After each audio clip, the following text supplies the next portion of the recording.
Did you know Frederick Allen Hampton was born August 30th, 1948, and was assassinated December 4th, 1969? He was an American activist and revolutionary socialist. He came to prominence in Chicago as chairman of the Illinois chapter of the Black Panther Party and deputy chairman of the National BPP. Hampton also became involved in the civil rights movement, joining his local branch of the NAACP. His dynamic leadership and organizational skills in the branch enabled him to rise to the position of Youth Council president. One of Hampton's greatest achievements was to persuade Chicago's most powerful street gangs to stop fighting against each other. He founded a prominent multicultural political organization, the Rainbow Coalition. Because of his strong leadership in 1967, the FBI identified Hampton as a radical threat and began to try to subvert his activities in Chicago, sowing disinformation among these groups and placing a counterintelligence operative in the local Panthers. Did you know that? Well, now you do. Peace.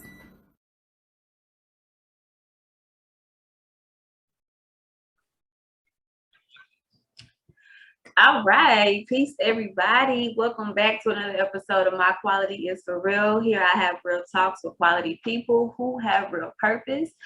Today is no different. I have a really dope, interesting woman who is definitely walking in her purpose.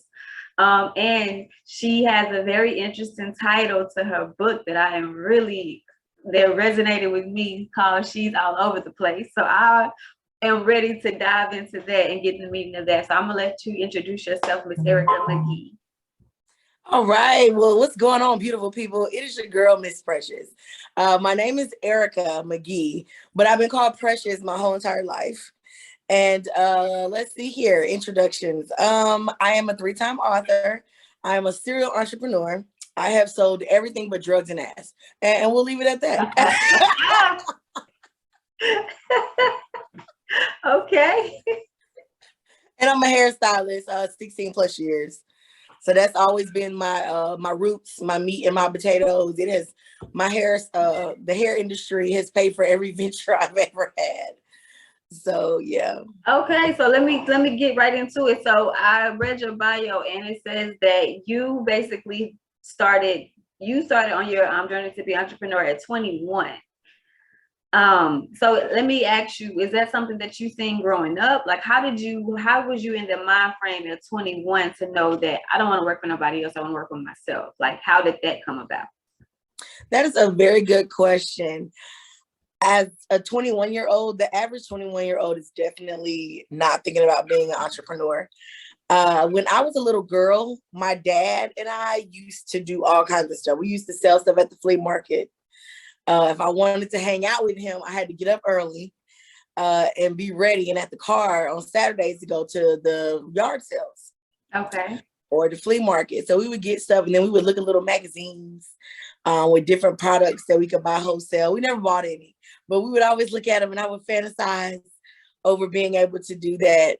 And as a cosmetologist, you're automatically, for the most part, an entrepreneur, unless you go into a chain salon. And that was it's something that I should have did now that I look back on it, but it's something that I just, at that time, I never desired to do.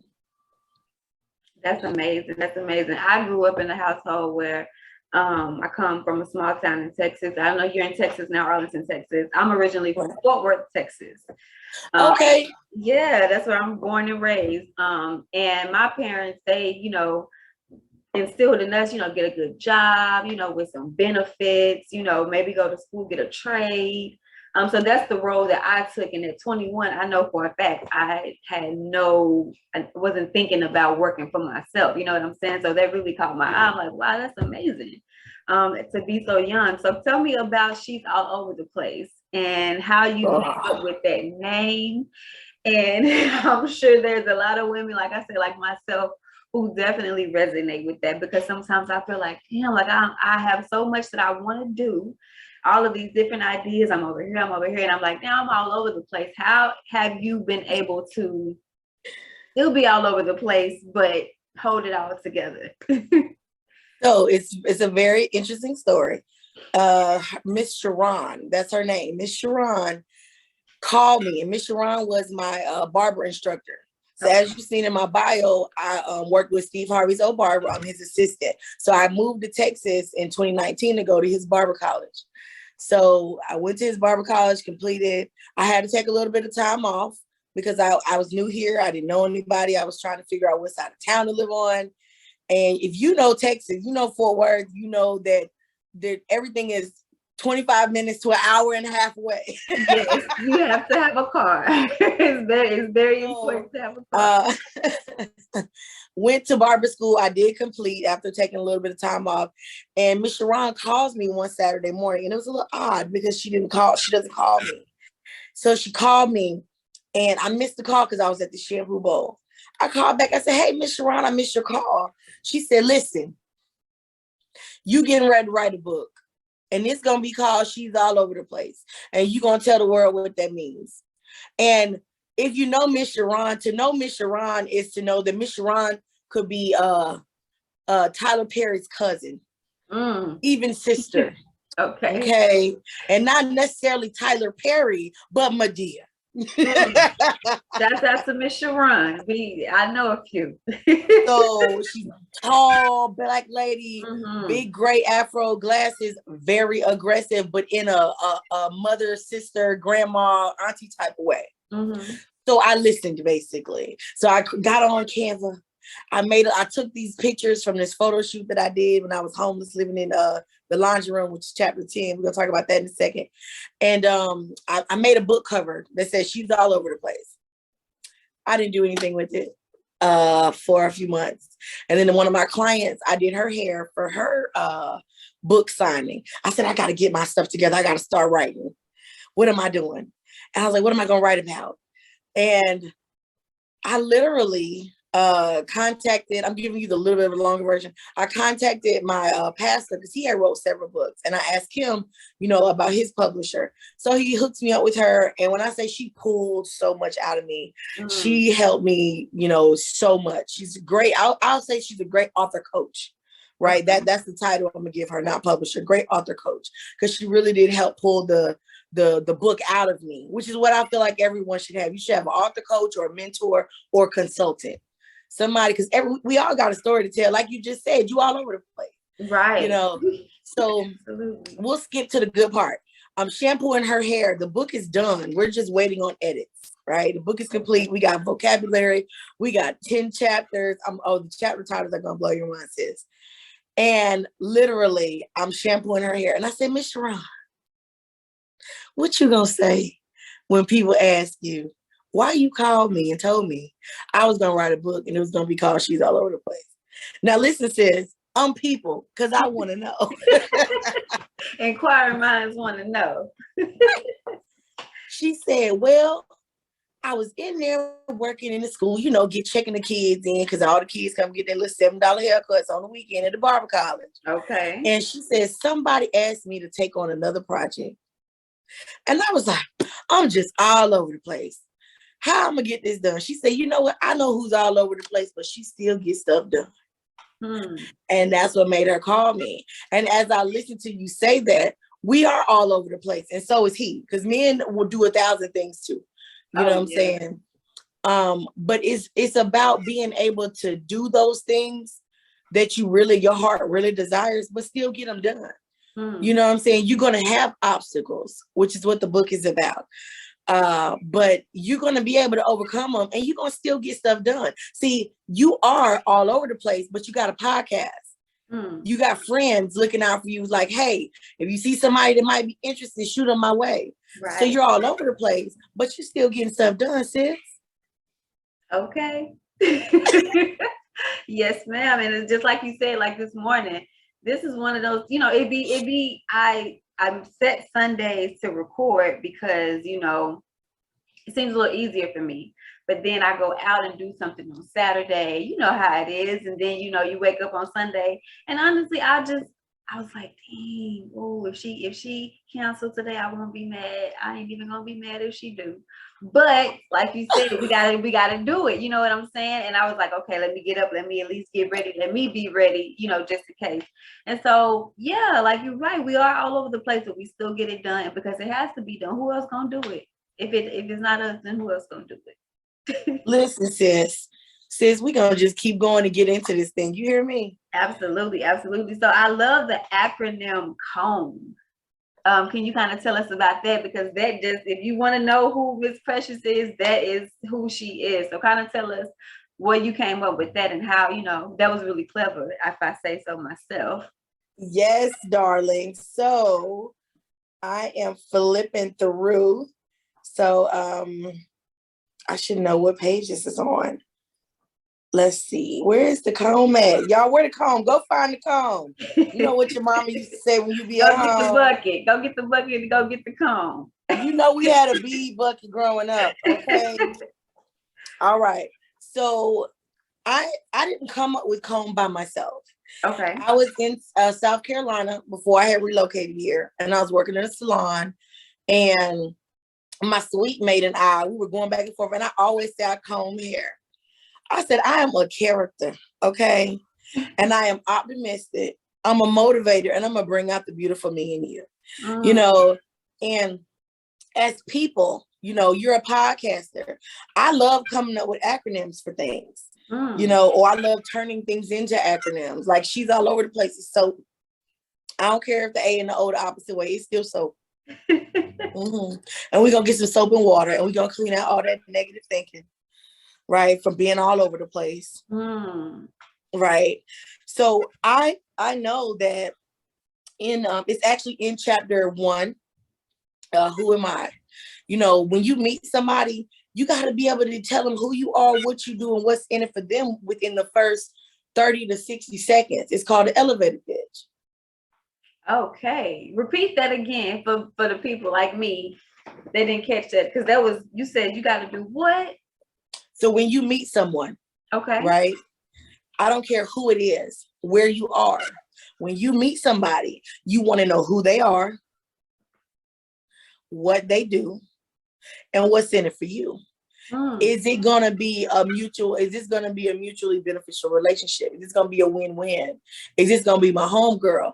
Is this going to be somebody that I can look up to? Is this going to be my mentor? Is this going to be my coach? Is this going to be somebody that I need to never touch with a 10-foot pole? So basically what you're doing is you're judging the person, and not in a bad way. We've been misconstrued about judging.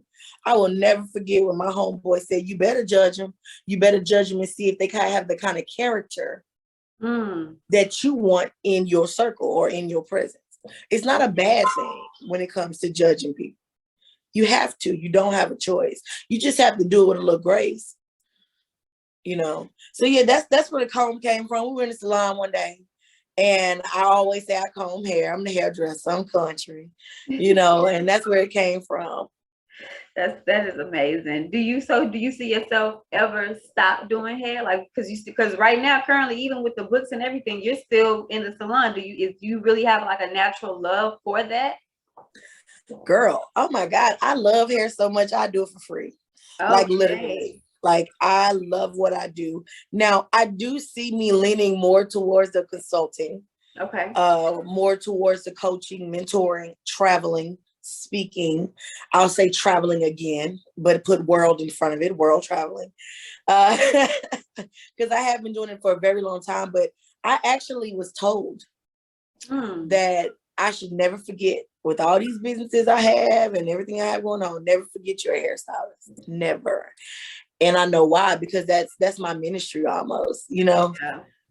So yeah, one thing about hairstylists, like it's the same thing like with me and with the barber. Like we don't cheat on our hairstylists. You find you somebody that do your hair, that know you, and over the years that becomes like, y'all become our counselor. It's a lot. I went to the same hairstylist from the time I was like maybe 17 to like 25. Shout out to Miss Rachel. Hey, Miss Rachel. You know what I'm saying? But she watched me grow up, and she give, You froze up on me, sis. Huh? Oh, can you see me now? You froze up a little bit. You back now. Okay, I'm good. Yeah. But I was just saying, shout out to Miss Rachel. She did my hair for a long time, and you guys, you ladies become like family to us. We invite Miss Rachel to our house. We done been to her house. I know her. Like it's a family. So I think that if that's what you love to do, absolutely, that is where you are needed. But also, do you plan on writing any more books? I was just about to segue into the next 3. Oh, okay. So, and I would love for you to be a part of the project because of what you just said. Okay. So the next 2, we have the Shampoo Bowl Chronicles and the Behind the Chair Flair and the Struggle is Real, Real Life Topics. Okay. Right. So in the Shampoo Bowl Chronicles or the Behind the Chair Flair is Dear Hairdresser or is Dear Client. Okay. So at the Shampoo Bowl, that's Dear Client. At Behind the Chair Flair, that's Dear Stylist. So your book, your story in the book, the anthology, it's kind of like Chicken Soup for the Soul, right? Okay. It can start off, Dear Hairdresser, girl, we love you. We love you so much. We appreciate you. We used to come to the house, you the therapist, you the counselor. Like you're basically just writing to your hairdresser or to future hairdressers. Dear future hairdressers, please stop telling people to shampoo their own hair before they come to the salon. Can we talk about that? When did that start? Like I don't understand that. I'm paying you. I could have just did myself, myself. Okay. The shampoo is the best part.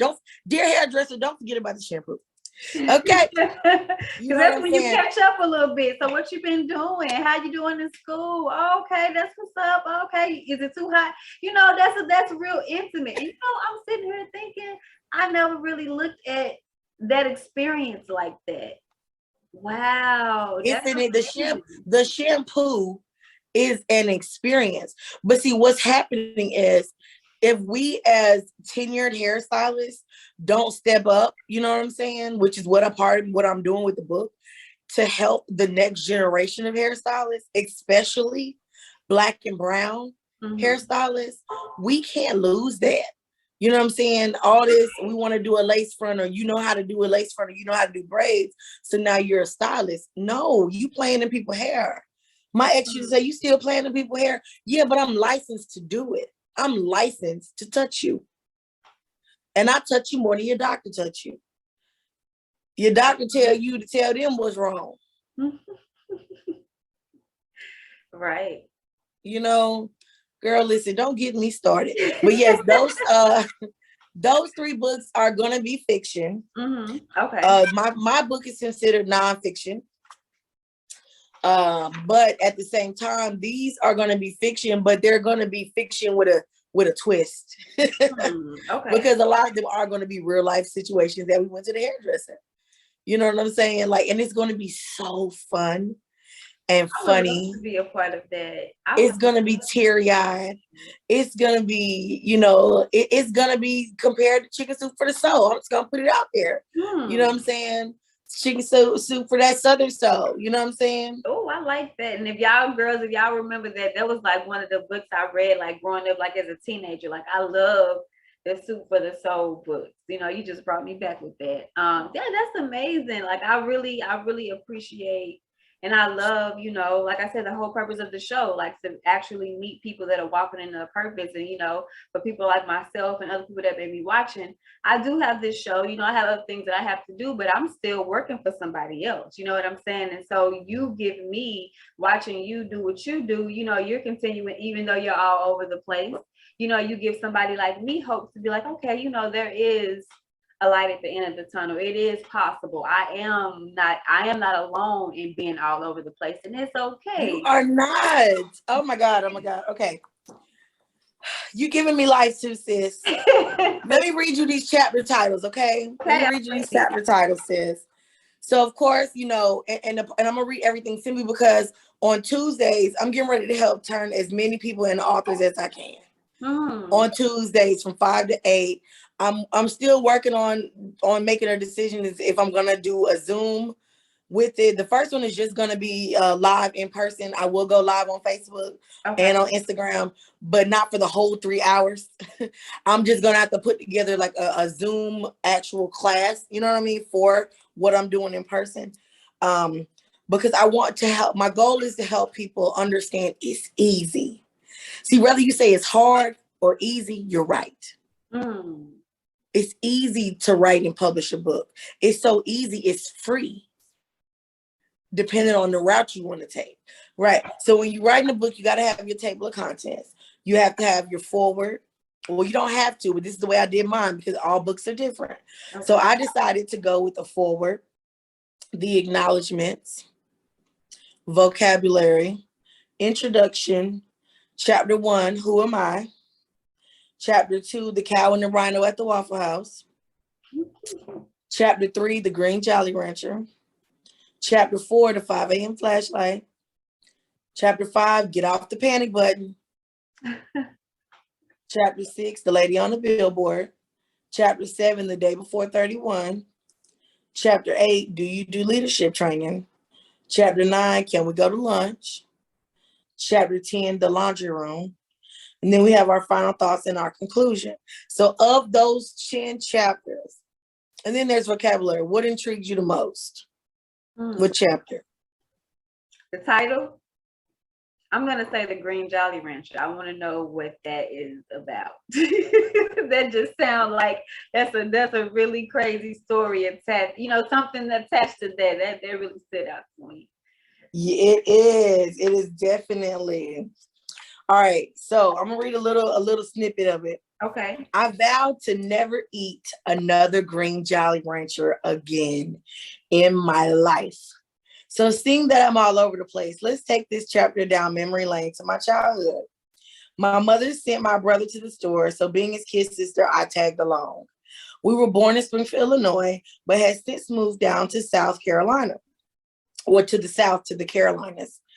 Our neighbor Quincy joined us, and we lived in a duplex on Bunts Road in Fayetteville, North Carolina. Before we left, I asked my mom for some money. Girl, I ain't got no money.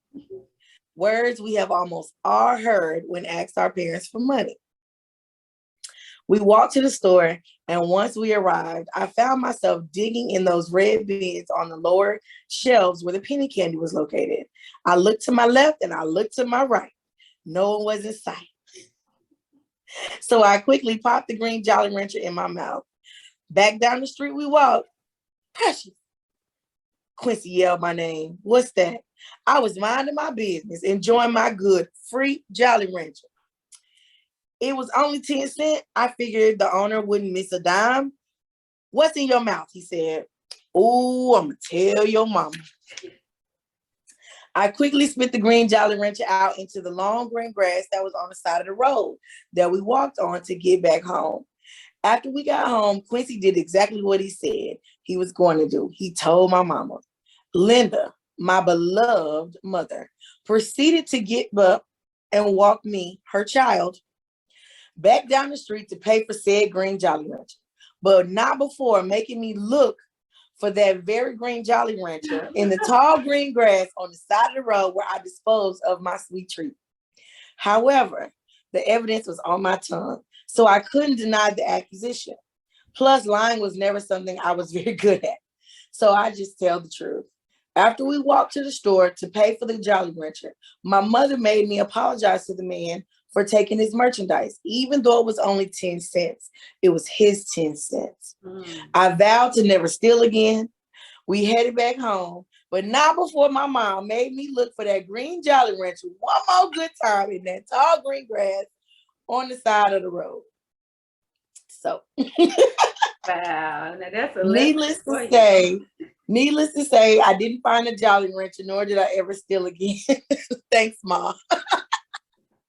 Wow, that's fun. You know what? My little brother stole something from Walmart. He stole like a string or something like that. And my mama made him wear a sign at church that Sunday that said, "I'm a thief." And he had to sit on the front row. Never stole. I'm sure he never stole nothing again either. See, just like that, we all have a story to tell. And the lesson for that chapter is expect the unexpected. I didn't expect that as a little girl, I would steal a green Jolly Rancher and learn a life lesson from it. However, I'm thankful for my attitude of gratitude towards life and its many situations and lessons. And I also share in that chapter how when I moved in the building, when I first went brick and mortar for my salon that turned into the screen print shop, that turned to the mentorship programs, I wasn't in there 30 days and somebody broke in. Wow. It was devastating. So as young entrepreneur, and I was in my mid-20s, as young entrepreneurs, you know, you have to be ready for the unexpected. Expect the unexpected, you know, because things are going to happen. Just like you were ready for me to cancel, but you were also ready for me to show up. Right. Absolutely. Right. Right. Yeah, that's amazing. Well, sis, tell them where they can find you. Tell them where they can find this book, how they can, you know, get into anything that has to do with what you got going on. Let them know where they can, you know, hold on. It says, man, it's unstable. Am I good? Can you hear me? Okay, yeah, you kind of went out a little bit, but I think you said tell them where they can find the book. Yeah, tell them where they can find the book, where they can follow you, where they can get to know you. All right. So we actually have 3 books, right? The second 2 book babies were born out of adversity because the first one was premature. I had a premature book baby. I got YouTube videos about it. So you guys can find me on YouTube at Precious Erica McGee. That's Precious. Everything is spelled regular. Precious, Precious, Erica, Erica, McGee, McGee. So you can find me on YouTube at Precious Erica McGee. You can find me on all of my other platforms. You can actually just go to she'sallovertheplace.net and just click the links from my Instagram, my YouTube, my Netflix. Pay my Netflix bill is $9.99 a month. No, I'm fine. But literally just go to she'sallovertheplace.net. When I say expect the unexpected, God knows what he's doing.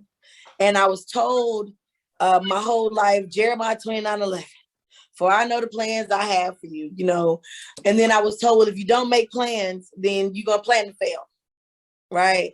And then they say, well, if you want to make God laugh, then make plans. I'm like, well, I'm confused. I'm already all over the place. So what you want me to do? So I received a message from an angel through some hard times, some adversity. And she said, remember, when you're writing the plan for your life, use a pencil and give God the eraser. I said, that is the missing link for that level of confusion to be no more as to how we're supposed to live. Right. You know, write the plan down. You got all these great ideas, write them down. You know, and when it's time to work on it, you'll know because it'll work. If every time you're trying to work on it, it's not working, okay, guy, you got the eraser, because apparently this ain't what you want me to do right now. What we doing? Right. But she's all over the place.net. The book bundle with shipping, I think it's like $41.23. Okay. You can't find me on Amazon. It's like this thing for everybody to feel like that you're it's like this silent or unconscious, subconscious, whatever you want to call it, thing to where if you're on Amazon, you're just solidified. Yeah, I mean, it's great to be on Amazon, and I'm on Amazon. Don't get it twisted. You know, I've literally talked to people and stood with them and they went on Amazon and bought my book right there. Thank you, Amazon, for that one click. But you can still buy your books directly from me if you want them signed. And if you want to support in a greater way, because I don't get as much money, of course, from Amazon. But this is not just about the money. This is about telling your story. Absolutely. You know, so if you're ready to write and you don't have any money or you don't want to invest, you can still write in my books. You can write in my books. Now, if you want to be able to buy the books wholesale, do your own book signings. I've seen people buy the books wholesale that they wrote in and they only wrote one page, one little paragraph, but they're a published author now. It's easy. The notebook that I did this in 1 hour after I watched a YouTube video. Wow. It has your date, day of the week, and time.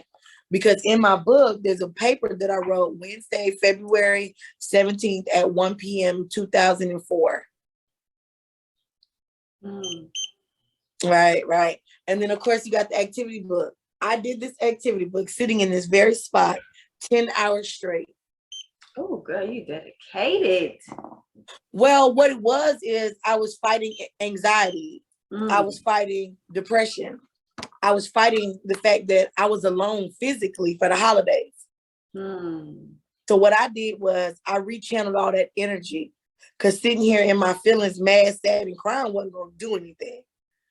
See, my therapist, let me segue into that. Because see, y'all think hairstylists are therapists. We unlicensed therapists, okay? I can't give you no treatment plan. I Right. love when y'all come in and pour out, but then I have to go to my therapist and pour out. Right. Mm. So my goal is to segue the real therapist and the unlicensed therapist. You know, hey, come on, sis, go check on yourself. Go check on yourself. And she pointed out to me that I'm a creator. When I go through traumatic situations, I create. Mm. You know, how many of us do that but don't realize we do it? Mm.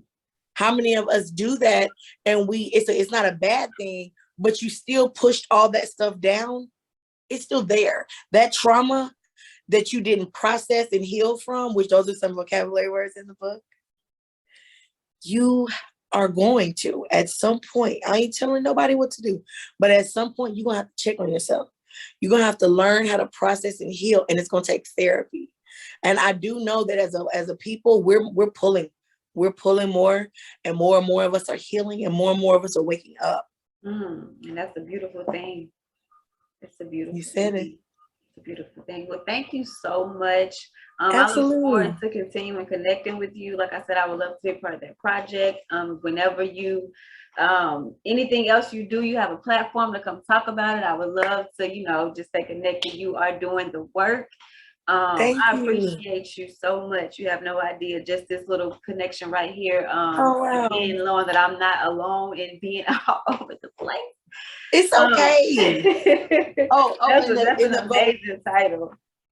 in this right here, in the activity book, in the dedication, it says, this book is for anyone who has ever heard the words, you're all over the place. Mm. You're not alone. And it's okay to be all over the place. Take a moment, get grounded, and get focused. You got this. And then we got cheers to being all over the place.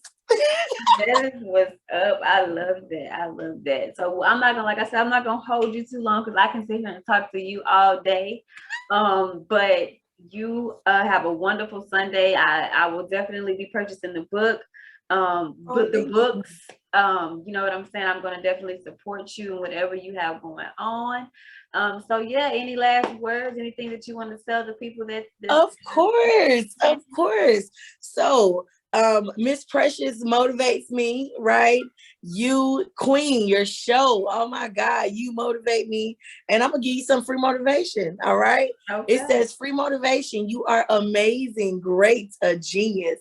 You're even brilliant, powerful, and happy. You are successful. Repeat after me. I have the best day ever every day. I have the best day every day. Man, I love you and I mean it. You've just been motivated, sis. That's what we're doing now. Thank you so much, Miss Precious. Well, you enjoy your Sunday. And everybody, shout out again. Thank you for tuning in to My Quality is For Real. This is, like I said at the beginning, I have had another dope show, having a real talk with a quality person who is definitely walking in her purpose. So y'all have a wonderful day and peace. Peace.